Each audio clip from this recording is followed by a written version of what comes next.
Greetings, this is the Runaway Vagabond, and welcome to my channel. Today I want to talk about how one of Marvel's Studios producers for the MCU, or whatever you like to call it, indirectly admits that they don't like source material and don't like fans of these IPs. So we got an article by Bounding in Comics that came out a couple days ago, and title of the article is Marvel Studios producer considers it a red flag in prospective if prospective writers are fans of original comics, prefers to hire someone who's out of the culture. And if you've been keeping up with the MCU in these recent years, you'll see that there's a lot of character swapping of like between race, gender, sexuality and stuff like that, even into the comics and stuff. And I think this proves what everybody already knew already. And this video won't be that long, but we're just going to go down to certain comments. I'll put the article in the description for you to read it yourself. But if we scroll down, speaking with host Matthew Baloney about his general experience working for the Disney subsidiary, timestamp at 17 minutes, so it's probably a video. I don't know. I don't really keep up with what's going on. Well, I haven't watched a Marvel movie in a long time, but Moore was eventually asked if there was some kind of Marvel boot camp or something that you do with these filmmakers to integrate them into this world and knowing all these things that they need to know, to which the producer confirmed not really. And noting that some Marvel writers grew up reading and collecting comics such as Avengers Endgame co-director Joe Russo and Black Panther director Ryan Coogler. To me, that's really debated because none of those follow the source material. Like, Black Panther is one of my favorites, and I refuse to watch movie number 2. They should have recast T'Challa. Just from what I've seen, it's basically we're gonna turn this into all female lead. We don't need no man. Namor, like, switch it to Aztec Mayan theme. When if you read the comments, that's completely far off from Namor. I won't go into too much details of that. Moore told Baloney, one thing I think is interesting, and specifically for writers, I would say, is that a lot of times we're pitched writers who love Marvel, and to me, that's always a red flag. I don't want to already have pre-existing idea of what it is because you grew up with the comics, and that's what you want to recreate, he explained. I want someone who's going to be hard on the material, who can go, what is this? I think there's a movie here, but maybe we could be looking at it this way. So in short man's terms, it's basically, we're just going to write how me as a director want to put things, whatever I want.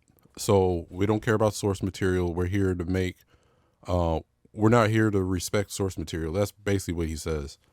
And which is very disappointing, but we already knew this going forward, that when you get Shuri being the new Black Panther, Namor being Aztec Mayan, be Latinx or what, Latinx, whatever you like to call it. You get, that's where we get the Marvel, we get the She-Hulks of the world, the pushing of Captain Marvel, ignoring source material. So I expect a lot of these films to maybe push more people away, because the one thing about comic book movies as a comic book fan is that we're not asking for a one-to-one recreation of what we've seen in the comics, but something that respects the comic book as much as it can. We know it can't be one-to-one. I think he mentions that is here too. I think it's important to be able to look at the source materials is great, and I love it. And comics were great in the medium they were built in, but that's not a direct one-to-one translation to the best version of the movie. And I think comic book fans already understand that. Like, if you watch Batman, the animated series, Spider-Man, the animated series, none of those were one-to-one recreations of ideas in the comics, but they respect the source material, took certain storylines in the source material, and animated it for TV without shitting on fans. And basically, Spider-Man was kept as Spider-Man. It didn't be, oh, let's make Spider-Man black, well, which they did now, Miles Morales. But when you watch X-Men the animated series, like they took on they made changes because you only can fit so much within 24-minute time slot on TV.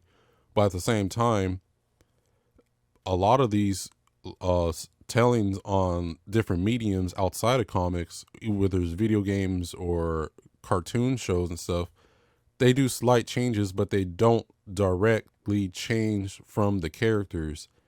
There might be a few exceptions out there, but it's usually something that you can watch an X-Men movie, X-Men, the animated series, and be like, okay, that's exactly how Wolverine would kind of act in the comics.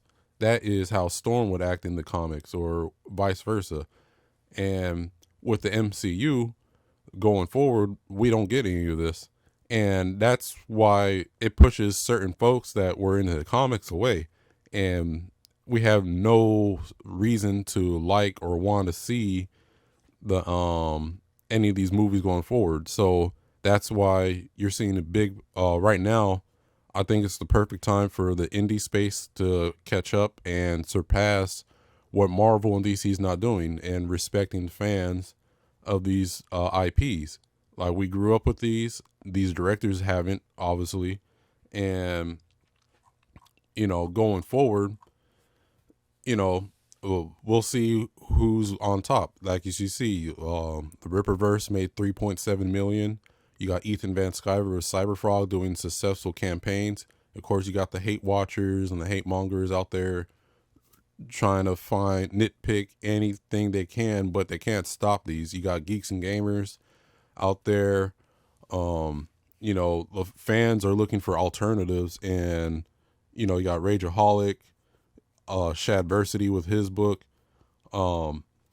There's so many instances out there right now where the fans are being pushed out of these mediums, going to other mediums, or if I can't get American comics and movies to be good, I'll stick to anime and manga. And you see that with the Chainsaw Mans and what's selling right now. And usually, the way it should always have been is what Japan's doing is the movies and cartoons and shows help push the sale of the comic book, which is, in Japan would be the manga.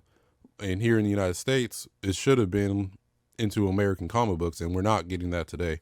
And which is really sad to see, but hey, they're digging their own grave. Instead of, dwelling on these old IPs, it's time we move on to something new. And I'll say, hell Ripperverse, hell Ethan Van Sciver, and Comicsgate. All right, bless, and like, comment, and subscribe. That's all I had for today. I'll put the article in the description, and see you on the next one.